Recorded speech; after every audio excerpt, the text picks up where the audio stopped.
I am your host, garyx wormuloid. This week's artifact is The Empire Strikes Back, the fifth film in the Disney franchise Star Wars, and the most critically acclaimed until Episode 12, Rise of Darth Goofy.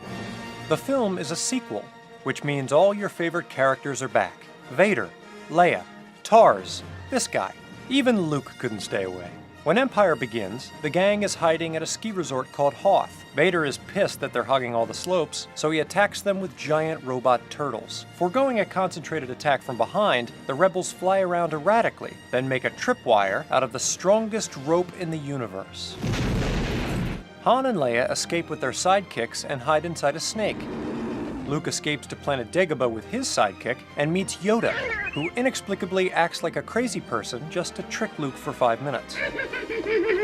Luke begins his Jedi training, which consists of wearing a backpack while doing some light exercise. Meanwhile, Han and Leia go to the lazily named Cloud City to get ambushed by Vader, who freezes Han in carbonite just to show he can afford it. Fun fact, actor Harrison Ford ad-libbed the line, "I know," I love you. I know.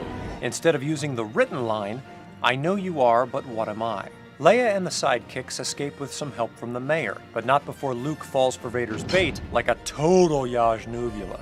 Vader disarms Luke and tries to have a heart-to-heart with him, but Luke bails, classic teenager, embarrassed to be seen with his dad. The Empire Strikes Back is visually distinct from its predecessor, and not just because of the decisive lack of side buns. Whereas before it was mostly sand and starships, here it is predominantly snow, swamp, and clouds, with some lizard bowels thrown in for good measure. Still, the film touches on a few of the same themes, such as humanism and nature over technology. Yoda, like Obi-Wan in Episode 4, lives a simple life on the bayou, the Jedi Master way, but not something traditionally associated with power.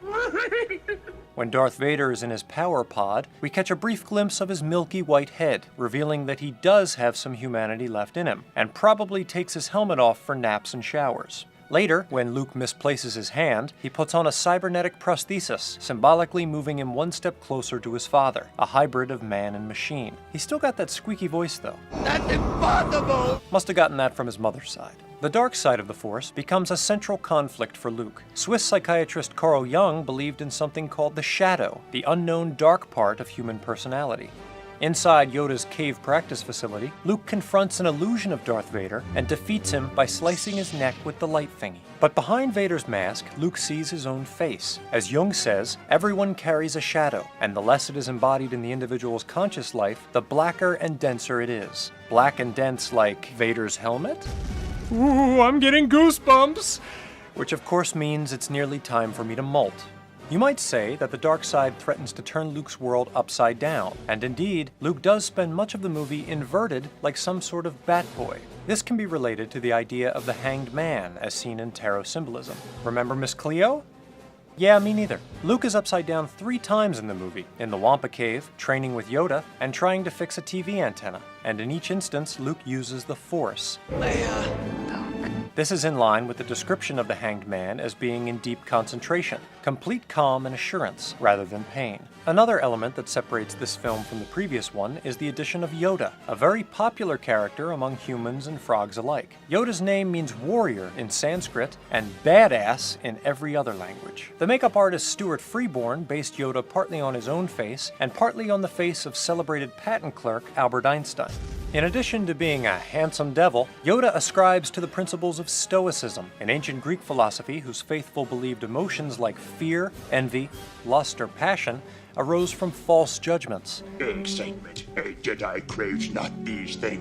The sage, a person who had attained moral and intellectual perfection, would not succumb to such trivial pursuits, despite a love for knowledge-based board games. Empire's most lasting impact is the line, "I am your father." I am your father. Often misquoted as Luke, "I am your father." Luke, I am your father. This phrase was inescapable on Earth, especially at adoption agencies. Vader's reveal was one of the original twist endings in Earth's cinematic history, and therefore a source of the very first spoilers. In fact, historians believe they can trace the phrase "spoiler alert" to a ticket line outside a screening of Episode 5 in Pensacola, Florida. This alert led Earth down a dangerous path, eventually culminating in a spoiler culture that left humans paralyzed with fear of checking the internet unless completely caught up with Game of Thrones. Fortunately, this all stopped when their planet exploded.